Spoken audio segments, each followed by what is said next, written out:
యేసుక్రీస్తు ప్రభువు ఆ శిలువ మీద పలికిన 7 మాటలు, ఒక్కొక్క మాటలో ఒక్కొక్క ఆధ్యాత్మిక సందేశము, ఆత్మీయ సందేశం ఉన్నట్లు మనం గ్రహించగలము. వాటిల్లో ఈరోజు 5వ మాటను మనము ధ్యానించుకుందాము. యోహాను సువార్త 19వ అధ్యాయం 28వ వచనములో, అటు తర్వాత సమస్తమును అప్పటికి సమాప్తమైందని యేసు ఎరిగి లేఖనం నెరవేరినట్లు నేను తప్పిగొనుచున్నాను అనెను. చిరకతో నిండి ఒక పాత్ర అక్కడ పెట్టి ఉండెను గనుక వారు ఒక స్పంజి చిరకతో నింపి హిస్సోపు పుడకకు తగిలించి ఆయన నోటికి అందించిరి. మత్తయి 27:34లో చేదు కలిపిన ద్రాక్షారసమును ఆయనకు త్రాగనిచ్చిరి, కానీ ఆయన దాని రుచి చూచి త్రాగనొల్లక పోయెను. కనుక ఈ 5వ మాట ఏంటంటే నేను దప్పిగొనుచున్నాను.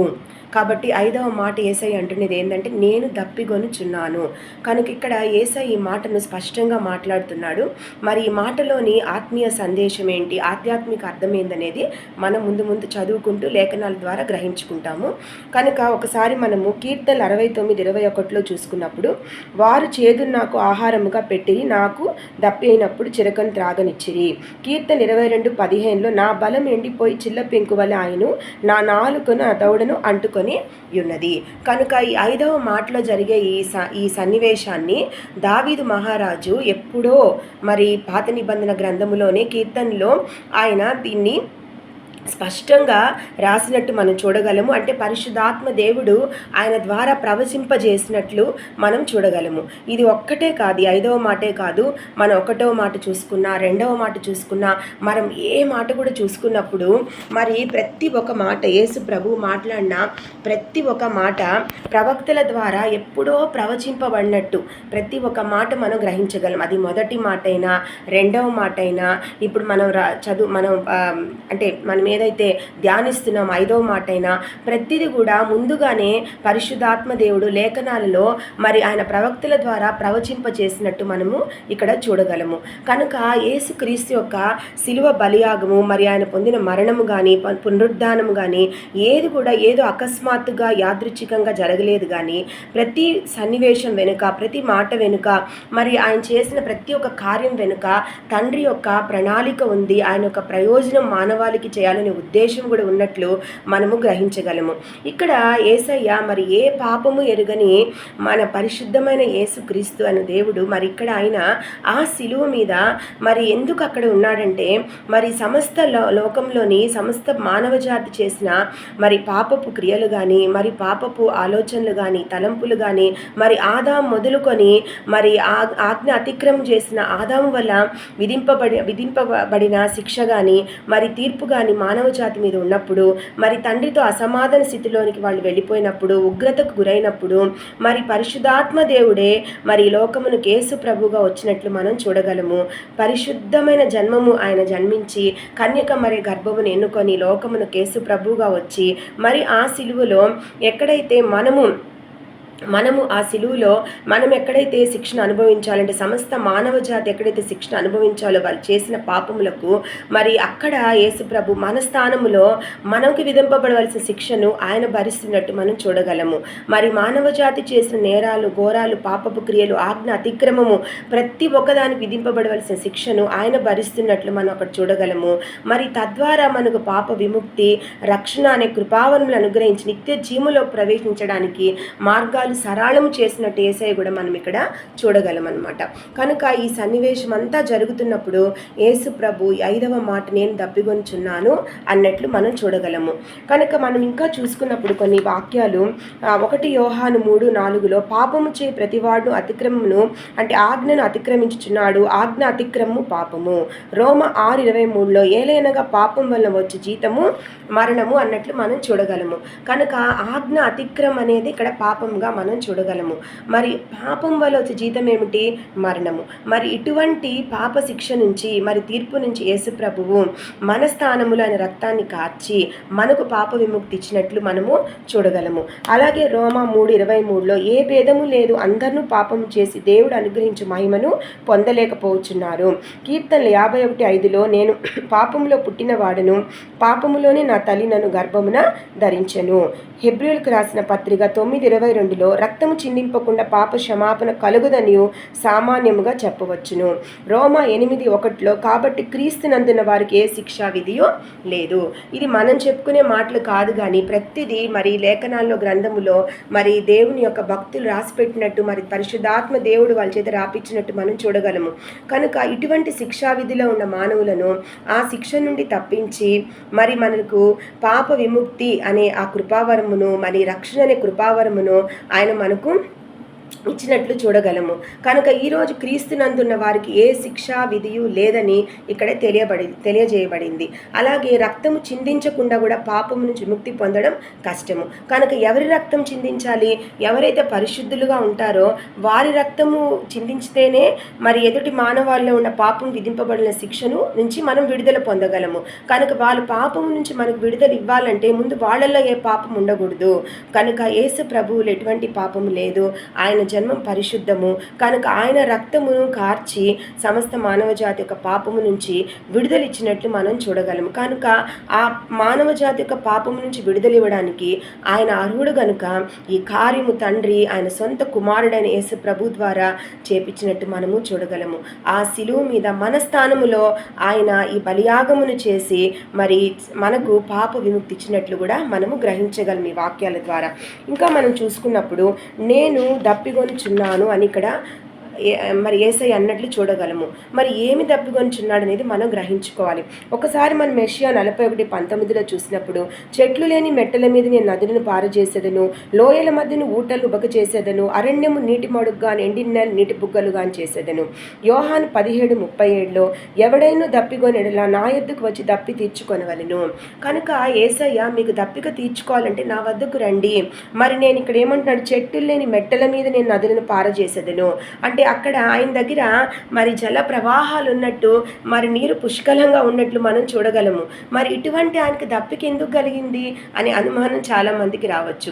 యేసు ప్రభు ఈ లోకంలో ఉన్నప్పుడు మరి 100% మ్యాన్ 100% గాడ్గా ఉన్నట్టు మనం చూడగలము. ఆయనకి మనలాగా ఆకలి వేసేది, నిద్ర వచ్చేది, అలసట వచ్చేది, కోపం వచ్చేది, ఎన్నో సన్నివేశాలు ఇక్కడ మనం చూడగలం. ఒకసారి మత్తయి 21:12-13 చూసినప్పుడు యెరూషలేము దేవాలయముని విక్రయ స్థలంగా మార్చి మరి అక్కడ అందరు వ్యాపారాలు చేస్తున్నప్పుడు ప్రార్థనా మందిరాన్ని చెడిపారని చెప్పి దేవునికి ఎంత కోపం వస్తుంది. యేసయ్య అక్కడ తన కోపాన్ని ప్రదర్శించి అందరిని తరిమి వేసేస్తాడు అక్కడి నుంచి. అలాగే మనం చూసినప్పుడు లూకా 22:44 మరి గెత్సెమనే తోటలు అంటే ఈ సిలువ వేసిన ముందు రోజు రాత్రి అక్కడ గెత్సెమనే తోటలు ఆయన తండ్రికి ప్రార్థన చేసేటప్పుడు ఆయన చెమట రక్త బిందువుల వలె పడుతుంది. అక్కడ చెమట పట్టినట్టు కూడా మనం చూడగలం.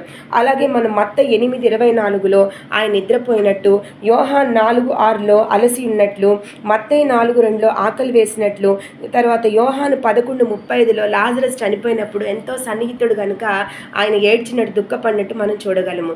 కనుక యేసయ్యకు మనలాగా అన్నీ కూడా మరి శరీరంలో మనకి ఎన్నైతే కష్టము బాధలు ఉన్నాయి అవన్నీ కూడా ఆయన జయించినట్లు మనం చూడగలము. ప్రతి శోధనను కూడా ఆయన జయించాడు. మరి 40 రోజులు ఉపవాసం చేసి వచ్చిన తర్వాత సాతాను శోధించడానికి వచ్చినప్పుడు ఆయన శోధనను కూడా జయించినట్టు మనం చూడగలము. ఇంకా మనం ఒకసారి హెబ్రీయులకు రాసిన పత్రిక 2:14-17 ఆ పిల్లలు రక్తమాంసులు గలవారైనందున అపవాదిని మరణము ద్వారా నశింపజేయుటకును ఆయన కూడా రక్తమాంసంలో పాలివాడాయను. ఆయన ఎంత మాత్రము దేవదూతల స్వభావమును ధరించుకొనక అబ్రహాము సంతాన స్వభావమును ధరించుకొనెను. కనుక యేసయ్య ఈ లోకంలో ఉన్నప్పుడు ఆయన 100% మ్యాన్ 100% గాడ్గా ఉన్నాడు. రక్తమాంసముల్లో మానవుల వలె మన మధ్య సంచరించి మరి అనేక విషయాల్లో ఆయన తన పరిచయంలో ముందుకు వెళ్ళినట్టు చూడగలము. కానీ దేవదూత స్వభావం కలిగి ఉండి ఒక దేవుడుగా, ఒక శక్తి అంటే ఒక పరమాత్ముడుగా, ఆత్మస్వరూపిగా ఆయన మన మధ్యకు రాలేదు. కానీ ఆయన ఏ విధంగా వచ్చాడంటే మానవ రూపంలోనే వచ్చినట్లు చూడగలము.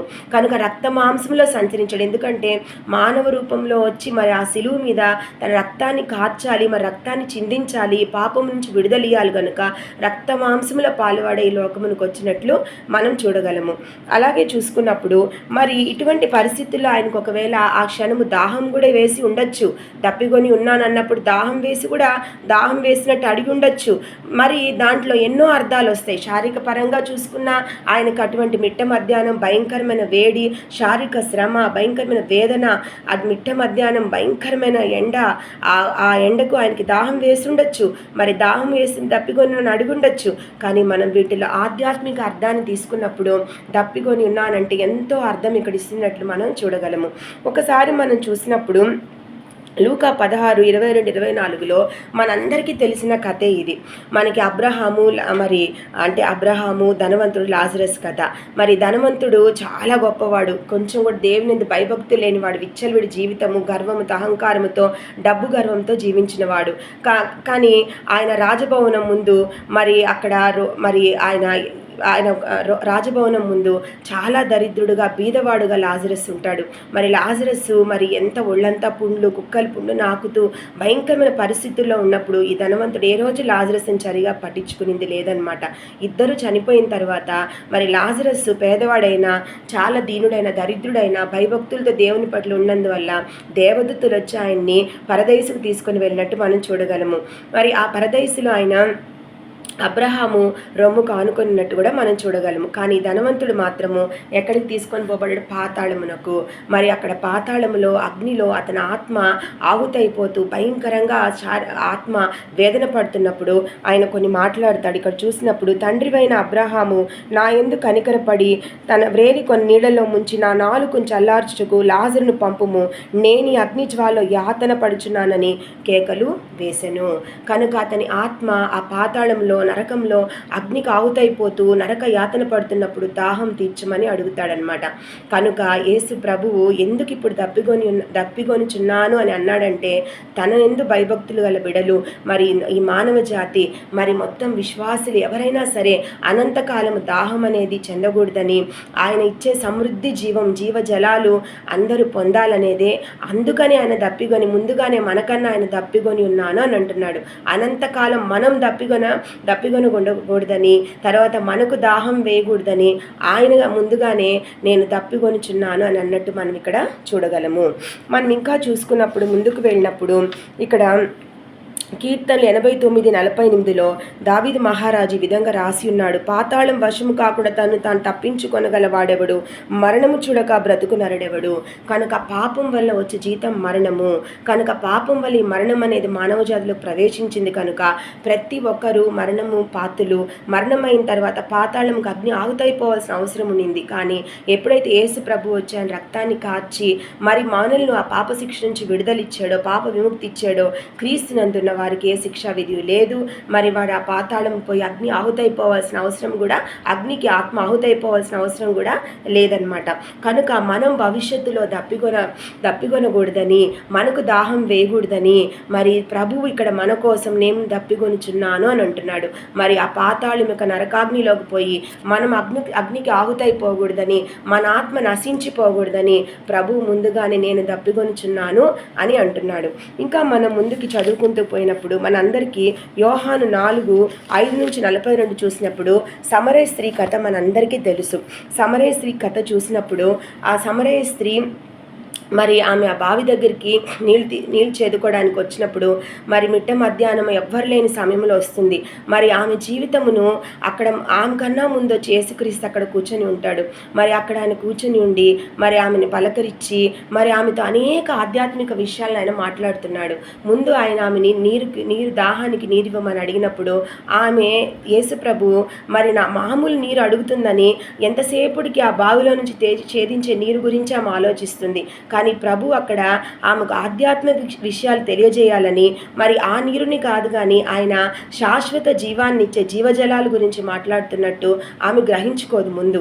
ఇంకా ముందుకి సంభాషణ జరిగే కొద్దిసేపుడికి ముందు ఆమె దాహం తీర్చుకోవడానికి అడిగే యూదుల్లాగే యేసు ప్రభుని చూస్తుంది. కానీ సంభాషణ ముందు కొనసాగే కొద్దీ ఆమె యేసు ప్రభుని ఒక ప్రవక్తగా అనుకుంటుంది. ఎందుకంటే ఆమె ఒక వ్యక్తిగత జీవితాన్ని యేసయ్య మొత్తం ఆమెను అడిగి మరి ఈ జీవితం నీది, నువ్వు ఈ విధంగా జీవిస్తున్నావు, ఇది నీ జీవితము అని ఆమె యొక్క జీవితాన్ని, ఆమె రహస్య జీవితాన్ని ఎప్పుడైతే యేసయ్య ఆమెతో మాట్లాడతాడో ఆ క్షణంలోనే ఆమె ఆయన్ని ప్రవక్తగా అనుకుంటుంది, వాగ్దాలు నెరవేర్చే ప్రవక్త అనుకుంటుంది. ఇంకా సంభాషణ ముందుకు సాగే కొద్దీ ఆఖరిలో ఆయన అభిషిక్తుడని, రక్షకుడని అర్థం చేసుకొని ఆమె గ్రామానికి వెళ్ళి సాక్ష్యం చెప్పి, నేను యేసుని కలిశాను, అభిషిక్తుడు రక్షకుడు నేను కలిశాను, యేసయ్య ఉన్నాడు, యేసయ్య వచ్చేసాడు, మనం అనుకుంటే మెస్సయ్య వచ్చేసాడు అని వాళ్ళకి సాక్ష్యం చెప్పి మరి ఆ గ్రామంలో ఉండే వాళ్ళందరినీ యేసు ప్రభు దగ్గర తీసుకొని వస్తుంది. అక్కడ అనేక మంది ఆ రోజు యేసయ్య యందు విశ్వాసం ఉంచినట్టు మనం చూడగలం అన్నమాట. ఆ సంభాషణలో ఎన్నో విధాలుగా దేవుడు మరి ఆధ్యాత్మిక అర్థముతో ఆ జీవజలాల గురించి మాట్లాడుతున్నట్టు మనం చూడగలము. ఒకసారి 4వ అధ్యాయం యోహాను 4లో మనము 7వ వచనం చూసినప్పుడు, సమరయ స్త్రీ ఒకటి నీళ్లు చేదుకొంటకు అక్కడికి రాగా యేసు నాకు దాహమునకిమ్మని ఆమెను అడిగాను. అలాగే 10వ వచనములో, అందుకు యేసు నీవు దేవుని వరము నాకు దాహమునకిమ్మని నిన్ను అడుగుచున్న వాడెవడో అది ఎరిగి ఉంటే నీవు ఆయన్ను అడుగుదువు, ఆయన నీకు జీవజలం ఇచ్చినని ఆమెతో చెప్పాను. అప్పుడు ఆ స్త్రీ, అయ్యా ఈ బావి లోతైనది, చేదుకొనుటకు నీకేమీ లేదు, ఆ జీవజలం ఎలాగూ నీకు దొరుకును అని అంటుంది. అలాగే 13లో, అందుకు యేసు ఈ నీళ్లు త్రాగు ప్రతివాడును మరలా దప్పిగొనెను, నేనిచ్చు నీళ్లు త్రాగువాడెప్పుడు దప్పిగొనడు, నేను వానికిచ్చు నీళ్ళు నిత్య జీవమునకై వానిలో ఊరేడి నీటి బుగ్గగా ఉండనని ఆమెతో చెప్పాను. అలాగే 18వ వచనంలో, నీకు 5 పెనిమిట్లుండరి, ఇప్పుడు ఉన్నవాడు నీ పెనిమిటి కాడు, సత్యమే చెప్పితివన్ను. అప్పుడు ఆ స్త్రీ, అయ్యా నీవు ప్రవక్తవని గ్రహించుచున్నాను నేను. అలాగే 25వ వచనంలో, ఆ స్త్రీ ఆయనతో, క్రీస్తు అనబడిన మెస్సియా వచ్చినని నేను ఎరుగుదును, ఆయన వచ్చినప్పుడు మాకు సమస్తం తెలియజేయనని చెప్పగా, యేసు నీతో మాట్లాడుచున్న నేనే ఆయన ఆమెతో చెప్పాను. అలాగే మనం చూసుకున్నప్పుడు మనము 39వ వచనంలో వచ్చినప్పుడు, నేను చేసినవన్నీ నాతో చెప్పని సాక్ష్యం ఇచ్చిన స్త్రీ యొక్క మాటలను బట్టి ఆ ఊరిలోని సమరయుల్లో అనేకులు ఆయన యందు విశ్వాసం ఉంచిరి. అంటే ఇక్కడ దేవుడు ఈమెని దేవుని రాజ్యంలో చేర్చాలని ప్రయత్నిస్తున్నట్టు మనం చూడగలము. మరి దేవుడు మాట్లాడేది ఇక్కడ శాశ్వత జీవాన్ని ఇచ్చే జీవజలాల గురించి మాట్లాడుతున్నాడు. మరి శాశ్వత దాహాన్ని తీర్చే, శాశ్వత జీవం ఇచ్చే నీరు మరి మనకి ఎక్కడా లభించదు, అది క్రీస్తు దగ్గర మాత్రమే మనకు లభిస్తుంది. ఈ శాశ్వత జీవము ఇచ్చి మరి శాశ్వత దాహాన్ని తీర్చే ఈ జీవజలము ఏంటంటే సమృద్ధి జీవము. కనుక ఈ సమృద్ధి జీవము, ఈ జీవజలాలు యేసు ప్రభు దగ్గర మాత్రమే దొరుకుతాయి. ఇవి మనం చూసుకున్నప్పుడు వీటిని నూతన జన్మగా అనుకోవచ్చు, ఒక నూతన జీవంగా అనుకోవచ్చు, శాశ్వత జీవంగా అనుకోవచ్చు. కనుక ఇవి ఒకసారి మనం దేవుని ఆత్మమూలంగా మనం పొందిన తర్వాత వీటి కొరకు మనం మళ్ళా దప్పికొనవలసిన అవసరమే లేదనమాట. కనుక ఈ జీవజలాలు అనేవి మరి విశ్వాసుల హృదయాల్లో మరి పెళ్ళువికే ఊట లాంటివి అనమాట. కనుక ఇవి జలజల పారే నీళ్లు లాంటివి ఈ జీవజలాలు అనేవి. మరి ఈ జీవజలాలు మరి శాశ్వత దాహాన్ని తీర్చి, శాశ్వత జీవాన్ని ఇచ్చి, మరి మనకు ఒక నూతన జన్మ, నూతన జీవాన్ని ఇచ్చి, శాశ్వత జీవాన్ని ఇచ్చి ఈ జీవజలాలను మనం ఎక్కడ పొందగలము? ఇవి క్రీస్తు దగ్గర మాత్రమే మనకు లభిస్తున్నట్లు మనం గ్రహించగలము. కనుక ఇవి పొందాలంటే ఏం చేయాలి? క్రీస్తు దగ్గరికి వెళ్ళి తాగడమే. ఒక్కసారి మనం చూసినప్పుడు యోహాను 7:37-38లో, ఎవడైనా నెడల నా ఎద్దుకు వచ్చి దప్పి తీర్చుకొనవలెను, నా యందు విశ్వాసం ఉంచువాడెవడో లేఖనము చెప్పినట్లు వాని కడుపులో నుండి జీవజలములు పారును అని బిగ్గరగా చెప్పెను. తన యందు విశ్వాసం ఉంచువారు పొందబో ఆత్మను గుర్చి ఆయన ఈ మాట చెప్పెను. కనుక ఈ జీవజలాలు మనం పొందాలంటే మనం ఏం చేయాలి? ఈ జీవజలాలు పొందాలంటే మార్గం ఏంటంటే క్రీస్తు దగ్గరకు వచ్చి త్రాగడమే. క్రీస్తు దగ్గరకు వచ్చి త్రాగడం అంటే క్రీస్తు యందు విశ్వాసం ఉంచడము, ఆయన మనకు విమోచన ఇచ్చాడని, ఆయన మన రక్షకుడని, పాపము నుంచి ముక్తి ఇచ్చాడని, ఆయన చేసిన బలియాగం నమ్మడము, విశ్వసించడము, ఆయన మంది నమ్మికించడం ద్వారా, ఆయన దగ్గర మనం చేరడం ద్వారా, ఆయన్ని స్వీకరించడం ద్వారా మనము ఆయన దగ్గర వెళ్ళి జీవజలము తాగినట్లే అన్నమాట. కనుక మన దప్పికను తీర్చి ఆ జీవజలం ఎవరో కాదు, క్రీస్తే. మరి శాశ్వత దాహాన్ని తీర్చే, శాశ్వత జీవమిచ్చే ఆ జీవజలం ఎవరో కాదు కానీ మన యేసు ప్రభువుగా మనం చూడగలము. యెషయా 44:3లో, నేను దప్పిగల వాని మీద నీళ్లను ఎండిన భూమి మీద ప్రవాహ జలములు కుమ్మరించెదను. యెషయా 55:1లో, దప్పిగొన్న వారులారా నీళ్ల యొద్దకు రండి. కాబట్టి ఇక్కడ అన్ని వచనాలని మనం చదివినప్పుడు ఏంటంటే క్రీస్తు దగ్గరికి మనం చేరినప్పుడే ఆ జీవజలాలు మనలో కూడా ప్రవహిస్తాయి. కాబట్టి ఎండిన మన జీవితాలను ఫలభరితముగా చేస్తాయి, సస్యశ్యామలముగా చేస్తాయి. మరి పచ్చని మరి ఒలీవ చెట్టు వలె మనం మారుతామన్నమాట. కనుక మనకు ఆ దప్పిక అనేది మనం తీర్చుకోవాలంటే ఆ శాశ్వత దాహాన్ని తీర్చే, శాశ్వత జీవమునిచ్చే ఆ జీవజలాలు, సమృద్ధి జీవము యేసు దగ్గరికి వెళ్ళి మనం మన దప్పికను మనం తీర్చుకొనవలసిందిగా ఈ లేఖనాల ద్వారా మనకు బాగా తెలుస్తూ ఉంది మనం చదువుతున్నప్పుడు. ఇంకా మనం చూసినప్పుడు లూకా సువార్త 11:13లో పరలోకమందున్న మీ తండ్రి తన అడుగు వారికి పరిశుద్ధాత్మను ఎంతో నిశ్చయముగా అనుగ్రహించిన నేను. ఎఫెసీలకు రాసిన 5:18లో అయితే ఆత్మ పుండ్లై యుండుడి. కనుక మనము ఈ జీవజలాలంటే ఏంటంటే క్రీస్తుకు, మరి ఆయన అనుగ్రహించి ఆయన ఆ పరిశుద్ధాత్మకు మనకు పరిశుద్ధాత్మకు సూచనంగా ఉన్నాయన్నమాట. మరి ఇవి పొందుకోవాలంటే ఒకే ఒక మార్గం ఏంటంటే క్రీస్తు దగ్గరికి చేరడమే, ఆయన విశ్వసించడము, ఆయన మీద నమ్మకం ఉంచడము. కనుక ప్రభువు ప్రతి ఒక్కరూ దేవుని ఆత్మతో నింపబడాలని, మరి పరిశుద్ధాత్మతో నింపబడాలని, దేవుని ఆత్మ ప్రతి ఒక్కరిలో ఉండాలని ఆశపడుతున్నాడు. మరి దేవుని ఆత్మ ఎవరిలైతే ఉంటుందో వారు ఆత్మ యొక్క అదుపులో ఉంటారు. మరి ఆత్మను ఎవరైతే ప్రేమించి అంగీకరించి మరి ఆత్మకు లోబడి ఉండడం అంటే దేవునితో సహవాసం కలిగి ఉండటమే. కనుక ఎవరైతే పరిశుద్ధాత్మ కావాలని దేవుని అడుగుతారో వారికి విరివిగా ఆయన అనుగ్రహిస్తారని ఇక్కడ తెలియజేస్తున్నాడు. మరి అందరూ పరిశుద్ధాత్మ శక్తితో నింపబడాలని, దేవుని నూతన జన్మ, నూతన సృష్టిగా ఉండాలని, మరి శాశ్వత దాహాన్ని తీర్చి శాశ్వత జీవాన్ని మనం పొందుకోవాలని, ఈ జీవజలాలను మనం దేవుని దగ్గరకు వచ్చి త్రాగాలని, మరి మనం నూతన ఆత్మతో దేవుని యొక్క ఆత్మతో నింపబడాలని ఆయన ఆశిస్తున్నాడు. మరి అందరికీ మేలు జరగాలని ఆయన ఆశిస్తున్నాడు. మరి ఆయన మనం ఎంత ప్రేమిస్తున్నాడో మనం కూడా ఆయన అంతే ప్రేమించాలని కూడా యేసు ప్రభువు ఆశిస్తున్నాడు. ఇంకోటి ఏంటంటే మనలో నుంచి ఒక శ్రేష్టమైన ఆరాధనను కూడా కోరుకుంటున్నాడు. ఈ సమరయ స్త్రీ ఏం చేసింది, వెంటనే ఆమె పొందిన ఆ రక్షణను ఇతరులకు తెలియజేయడానికి పోయి గ్రామాన్నంతా తీసుకొని వచ్చింది. కాబట్టి ఇటువంటి సాక్ష్య జీవితాన్ని కలిగి ఉండటం కూడా దేవుని యొక్క ఉద్దేశం అయింది. మరి శ్రేష్టమైన దేవుడు మనకి ఇవ్వాలని, మనకు మంచి చేయాలని సంకల్పమే ఆయన కలిగి ఉన్నాడు. కాబట్టి మనము అది దృష్టిలో పెట్టుకుని మనం ప్రవర్తించాల్సిన అవసరం కూడా ఉంది. మరి మనం ఇదంతా చూసుకున్నప్పుడు మనం దేని కొరకు దప్పికొని ఉన్నాము? మన ఈ లోకంలో అనేక శారీరక క్రియలకు సంబంధించిన మరి చీకటి కార్యాలు, అంధకార క్రియలు ఎన్నో ఉన్నాయి. మరి ఇటువంటి వాటి కొరకు మనం దప్పికొని ఉండామా అనేది మనం పరీక్షించుకోవాలి. ఒకసారి రోమా 13:13లో చూసినప్పుడు అల్లరితో కూడిన ఆటపాటలైను, మత్తైను లేకయు, కామ విలాసములైను, పోకిరి చేష్టలైను లేకయు, కలహమైను, మత్సరమైను లేకయు, పగటి నడుచుకున్నట్లు మర్యాద పూర్వకముగా నడుచుకుందుము. కనుక ఇక్కడ మనము ఇటువంటి కార్యాలకు దప్పిక కలిగి ఉండకూడదు. చీకటి కార్యాలు, అంధకారపు క్రియలు, శారీరక క్రియలకి, మనం దేవునికి విరుద్ధమైన ఆయాసకరమైన క్రియలకు మనం ఏమాత్రం దప్పికొని ఉండకూడదు. కానీ ఆత్మ విషయాలకు, మరి పరిశుద్ధాత్మతో సంబంధించిన విషయాలకు, ఆత్మ సంబంధమైన విషయాల్లో మనం దప్పిక కలిగి ఉండాలని దేవుడు ఇక్కడ ఆశపడుతున్నాడు. ఇంకా మనం చూసుకున్నప్పుడు యెషయా 55:7లో భక్తిహీనులు తమ మార్గమును విడవలెను, దుష్టులు తమ తలంపులను మానవలెను, వారు యెహోవా వైపు తిరిగి నెడల ఆయన బహుగా క్షమించును. యెహెజ్కేలు 18:32లో మరణము నొందువాడు మరణము నొందుటను బట్టి నేను సంతోషించువాడను కావున మీరు మనస్సు త్రిప్పుకొనడి, అప్పుడు మీరు బ్రతుకుదురు, ఇదే ప్రభువగు యెహోవా వాక్కు.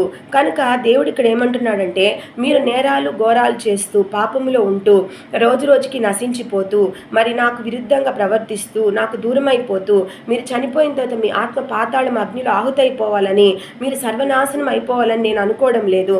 దానివల్ల నాకు ఏం ప్రయోజనము? అదే మీ ఆత్మ రక్షింపబడి మారు మనసు పొంది దేవునిలో ఉండి, మరి మీరు చనిపోయి నిత్య జీవంలోకి ప్రవేశిస్తే మరి నా దగ్గరికి వస్తే నాకు ఎంత సంతోషము. కనుక ప్రజలారా ఇప్పుడు కన్నా మారు మనసు పొందండి, రక్షణలోకి రండి, భయభక్తులతో బ్రతకండి, వ్యర్థమైన జీవితాన్ని వదిలిపెట్టండి, దేవుని నిరీక్షించండి, దేవుని రక్షణ ఉంచండి, దేవునిలో జీవించండి అని మంచిగా ఉండమని దేవుడు పిలుస్తున్నాడు. ఒక్క పాపి రక్షింపబడినా కూడా పరలోకంలో ఎంతో సంతోషము. కనుక అందరు రక్షణలోకి రావాలని, ఎవ్వరు కూడా నరకాగ్నికి ఆహుతైపోకూడదని, పాతాళములకు వశమైపోకూడదని, మరి దేవుని బిడలుగా నిత్య జీవంలోకి ప్రవేశించాలని మారు మనసు పొందండి. ఇప్పటికైనా మీ నేరాలు ఘోరాలు, మీరు చేసిన పాపపు క్రియలు, మీరు చేసిన తప్పులు దేవునికి విరుద్ధంగా నడుస్తున్న మార్గాలు విడిచి మంచి మార్గంలోకి రండని దేవుడు మానవ జాతిని పిలుస్తున్నట్టు మనం ఇక్కడ చూడగలమన్నమాట. కనుక మనం ఇంకా ఆయన దేని విషయాలు దప్పిక కలిగి ఉన్నాడంటే యోహాన్ 4:34లో యేసు వారిని చూచి నన్ను పంపిన వాని చిత్తం నెరవేర్చుటయు ఆయన పని తుదముట్టించుట నాకు ఆహారమై ఉన్నది. యోహాన్ 15:10లో నేను నా తండ్రి ఆజ్ఞలు గైకొని ఆయన ప్రేమను నిలిచిన ప్రకారము మీరును నా ఆజ్ఞలు గైకొన వల్ల నా ప్రేమను నిలిచి ఉందురు.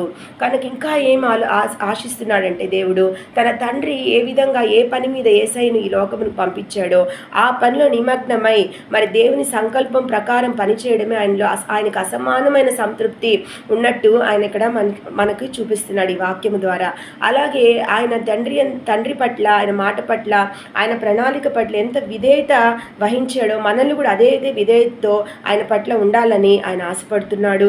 అదేవిధంగా ఆయన పనుల్లో హృదయపూర్వకంగా నిమగ్నం అవ్వాలని, మరి క్రీస్తు మీద నమ్మకం కలిగించేలాగా ఇతరులను మనము క్రీస్తు వైపుకు నడిపించాలని, మంచిగా అందరి జీవితాలను మార్చాలని, మనం అందరిలో ఒక రక్షణగా ఉండి రక్షణానందం పొందిన వ్యక్తులుగా ఉంటూ అందరికీ వెలుగై ప్రకాశించాలని కూడా విశ్వాసులుగా మన గురించి యేసు ప్రభు ఇక్కడ దప్పిక కలిగి ఉన్నట్టు మనము చూడగలమన్నమాట.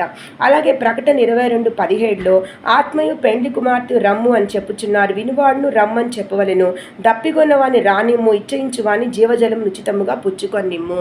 కనుక ఇక్కడ ఆత్మయు పెండ్లి కుమార్తె రమ్ము సంఘాన్ని పిలుస్తున్నాడు, సమస్త మానవాళ్ళని పిలుస్తున్నాడు. ఇక్కడ ఆత్మయు అంటే పరిశుద్ధాత్మ దేవుడు మరి మానవ జాతికి ఒక పిలుపునిస్తున్నాడు. అందరూ మారు మనసు రక్షణ పొందాలని, అందరూ ఆయన వద్దకు రావాలని ఆశపడుతున్నాడు అనమాట.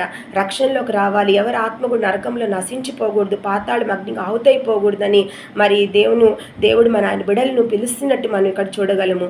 ఈ ఆహ్వానమును పొందిన మనం కూడా ఈ ఆహ్వానం గురించి తెలియజేయాలని కూడా ఆయన ఆశపడుతున్నాడు.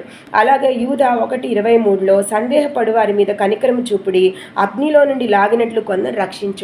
ఎవరన్నా ఈ విషయాల్లో సందేహం చూపించినా వాళ్ళ మీద మనం కోపపడకూడదు, వాళ్ళతో వాదించకూడదు, వాళ్ళని అవమానించి మనం ఏం కూడా అనకూడదు. కానీ వాళ్ళను అగ్నిలో నుంచి రాగినట్లు పరిశుద్ధాత్మ శక్తితో మనం నింపబడి చక్కగా దేవుని యొక్క ప్రేమను, ఆయన ఎందుకు ఈ లోకమునకు వచ్చాడు, ఆయన ప్రేమను తెలియజేసే వాళ్ళుగా మనం ఉంటూ మంచి మాటలతో, ప్రేమతో, మంచి హృదయముతో మరి దేవుని ప్రేమను ఎరిగేవారుగా మనం చేయాలని దేవుడు ఆశపడుతున్నాడు. మరి వాళ్ళ ఆత్మ నిత్య నరకాగ్నిలో నశించిపోకుండా, మరి భక్తిహీనతతో ఉండకుండా, దేవునికి విరుద్ధంగా ప్రవర్తించి నశించిపోకుండా వాళ్ళ ఆత్మలు రక్షించే విధంగా మనం విశ్వాసులుగా ఉండాలని దేవుడు ఆశపడుతున్నాడు.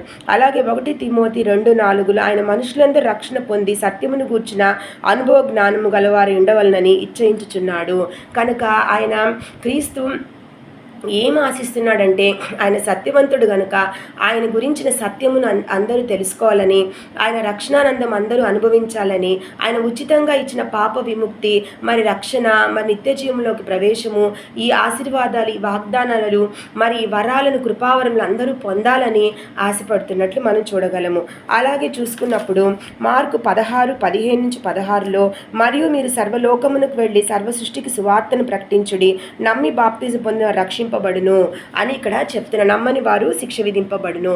కనుక మరి విశ్వాసులుగా, దేవుని బిడలుగా అందరూ ఏ విధంగా ఉండాలని దేవుడు ఆశపడుతున్నాడంటే, మరి ఈ లోకమునికి యేసు ప్రభు ఎందుకు వచ్చాడు, మరి రక్తాన్ని ఎందుకు కార్చాడు, మరి లోకం రావాల్సిన ప్రణాళిక ఏంది, ఆయన యొక్క ప్రణాళిక ఏంది, ఆయన ఎందుకు వచ్చాడు, ఎందువల్ల రక్తమును కార్చాడు, మరి ఆయన చేసిన బలియాగమునకు వెనక ఉన్న ప్రణాళిక ఏంటి, ప్రయోజనం ఏంటి అని ఆయన యొక్క శిలువ బలియాగం గురించి, త్యాగం గురించి, మరి ఆయన ఎందుకు మరణం చెందాడు మన కొరకు, ఆయన ఎందుకు 3వ దినం వేశాడు, మరి ఎందుకు పునరుద్ధానం చెందాడు, మరలా ఎందుకు రాబోతున్నాడు, ఈ విషయాలన్నిటి మనం గ్రహించుకున్నాం కనుక మరి వాటి యొక్క సత్యమును మనం తెలియజేసి, మరి విశ్వాసులుగా ఆయన ఇచ్చిన బాధ్యతను మనం వహించి మరి ముందుకు పోవలసినగా దేవుడు ఆశపడుతున్నాడు అనమాట. కాబట్టి ఈ శుభవార్త అందరికీ తెలియజేయాలని కూడా తన బిడ్డలకి ఒక పని, ఒక బాధ్యతను అప్పగించినట్లు కూడా మనం ఈ అధ్యాయములు, ఈ వచనాల ద్వారా మనం చూడగలము. అలాగే 1 కొరింథీయులకు రాసిన పత్రిక 15లో 1-3 మరియు సహోదరులారా, నేను మీకు ప్రకటించిన సువార్తను మీకు తెలియపరచుచున్నాను, మీరు దాన్ని అంగీకరించితిరి, దాని యందు నిలిచి ఉన్నారు. మీ విశ్వాసం వ్యర్థమైతేనే గాని నేను ఏ ఉపదేశ రూపముగా సువార్త మీకు ప్రకటించితినో ఆ ఉపదేశమును మీరు గట్టిగా పట్టుకొని ఉన్నడలా ఆ సువార్త వలనే మీరు రక్షణ పొందువారే ఇందురు. అదేమనగా లేఖనముల ప్రకారం క్రీస్తు మన పాపుల నిమిత్తం మృతి పొందెను, సమాధి చేయబడెను, లేఖనముల ప్రకారం 3వ దినము లేపబడెను. కనుక ఈ సువార్తను విశ్వాసులుగా, దేవుని బిడ్డలుగా బాధ్యతాయుతంగా మనము అర్థం చేసుకొని వాక్యానుసారం మన బ్రతుకుతూ ఇతరులకు కూడా ఆ సువార్తను తెలియజేస్తూ, మరి దేవుడి లోకమునికి ఎందుకు వచ్చాడు, మరి ఆయన ఎందుకు ఈ సెలవు బలియాగం, ఈ త్యాగం చేయవలసి వచ్చింది, దాని వెనుకున్న ప్రణాళిక ఏంటి, దాని వెనుక ఆయనకు ఉన్న ఉద్దేశాలు ఏంటి, ప్రయోజనాలు ఏంటి మానవ జాతికి అనేది మనము తెలుసుకున్నాము కనుక ఇతరులు కూడా తెలియజేయాలనేది దేవుని యొక్క ఉద్దేశమైంది. ఆ బాధ్యత ప్రతి క్రైస్తవునికి, విశ్వాసికి ఆయన ఆ బాధ్యత ఇచ్చినట్లు మనం చూడగలము. కనుక మనము ఒక బాధ్యతాయుతంగా ప్రేమతో ఆయన యొక్క ప్రేమను తెలియజేస్తూ, మరి ఎవరిని కూడా మనము సందేహపడకుండా, ఎవరిని కూడా మనము ఏది కూడా మాట్లాడకుండా, ఎవరిని కూడా సందేహంతో మనము మాట్లాడకుండా, అందరితో మనము సమంజసంగా ఉంటూ ఆ రక్షణ అనుభవాన్ని, దేవుడు చేసిన గొప్ప బలియాగమును ప్రేమపూర్వకంగా ఆయన చూపిన ఈ లోకంలో మానవాళి పట్ల ఆయన చూపిన ప్రేమ ఇతరులకు తెలియజేసే వాళ్ళుగా, విశ్వాసులుగా, బాధ్యతాపరంగా దేవుని పట్ల ఉండాలని దేవుడు ఆశపడుతున్నాడు. కాబట్టి ఇవన్నీ విషయాలు, వీటన్నిటిలో ఆ శిలువ మీద నేను తప్పికొని ఉన్నానని ఒక ఆధ్యాత్మిక సందేశాన్ని ఆయన పలికిన మాటలో మనం గ్రహించుకోగలము.